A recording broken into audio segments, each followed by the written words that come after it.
C'est en décembre 2015, au cours d'une rencontre entre les membres de la communauté de l'Emmanuel du Burundi et les sœurs de la visitation de Gitega, que naît l'idée d'une mission avec les reliques de Sainte Marguerite Marie à travers tout le Burundi. Très vite, le projet a pris forme, pleinement soutenu par tous les évêques du Burundi, avec toute la motivation et le feu de la mission. 10 jours étaient nécessaires pour visiter tous les diocèses de ce pays, situé au cœur de l'Afrique et très majoritairement catholique. C'est donc du 25 octobre au 3 novembre 2016 que la mission a été menée, très bien organisée et préparée par l'Église locale, la communauté de l'Emmanuel, les sœurs Oblates du Sacré-Cœur, les sœurs de Marguerite Marie, la famille du Cœur de Jésus, les jésuites et d'autres entités qui se sont répartis les différents services, animation, logistique, communication, etc. Une unité s'est créée entre ces différentes communautés qui va bien au-delà de la simple découverte mutuelle et qui va permettre maintenant un travail de fond auprès d'une population qui s'est mobilisée en masse pendant les 10 jours.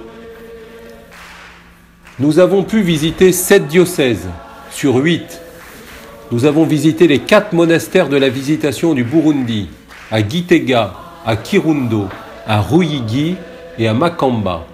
Nous avons pu nous recueillir sur les tombes des 40 martyrs de Bouta et rencontrer des milliers de Burundais avides d'approfondir leur foi et leur amour pour le Sacré-Cœur.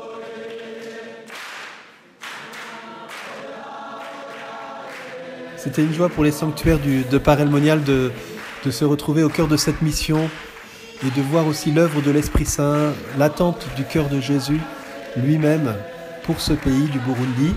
Au point de départ, c'est une intuition de quelques personnes et c'est devenu une mission dans tout un pays, soutenue par tous les évêques d'un pays. C'est assez extraordinaire.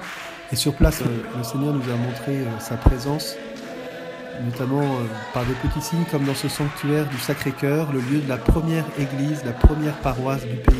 Nous sommes venus dans cette petite église pensant qu'il n'y aurait pas beaucoup de monde et on s'est retrouvés devant une foule de 3000 personnes qui nous attendaient sur une colline. On se serait cru vraiment avec Jésus qui annonce la bonne nouvelle dans le sermon sur la montagne. Et dans ce lieu, eh bien, le curé recteur nous a annoncé que l'évêque avait voulu instituer cette première paroisse sanctuaire du Sacré-Cœur. Et c'était il y a 3 mois. 3 mois plus tard, il voit arriver Sainte Marguerite Marie dans son sanctuaire. Et quelle émotion de voir ce lien et cette confirmation en la présence des reliques de Sainte Marguerite Marie ici.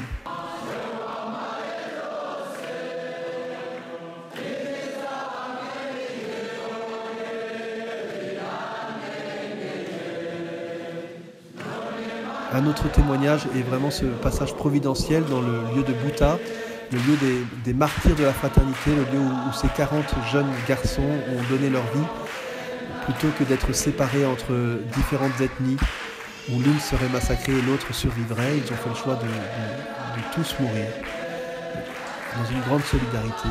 Et nous ne devions pas passer dans ce lieu, et finalement, le Seigneur l'a permis. Et nous nous sommes retrouvés le 1er novembre, jour de tous les saints, avec les reliques de Sainte Marguerite Marie, avec ces 40 martyrs en ce lieu, comme un symbole de ce que nous voulions vivre pendant tout ce pèlerinage, c'est-à-dire avec Marguerite Marie, être témoin de l'amour du cœur de Jésus, qui est plus fort que la haine et que les divisions, et le cœur de Jésus qui veut nous inviter à aimer comme lui, à choisir la fraternité, à choisir l'unité. C'est cette unité qu'on a pu toucher du doigt avec la communion de tous ces évêques, de tous ces diocèses, et puis avec la présence de toutes ces différentes communautés qui ont porté cette mission. C'est une source de joie pour nous de voir la beauté de l'engagement de tous ces chrétiens qui suivent le Seigneur, suivent le Sacré-Cœur de Jésus et l'aiment de tout leur cœur.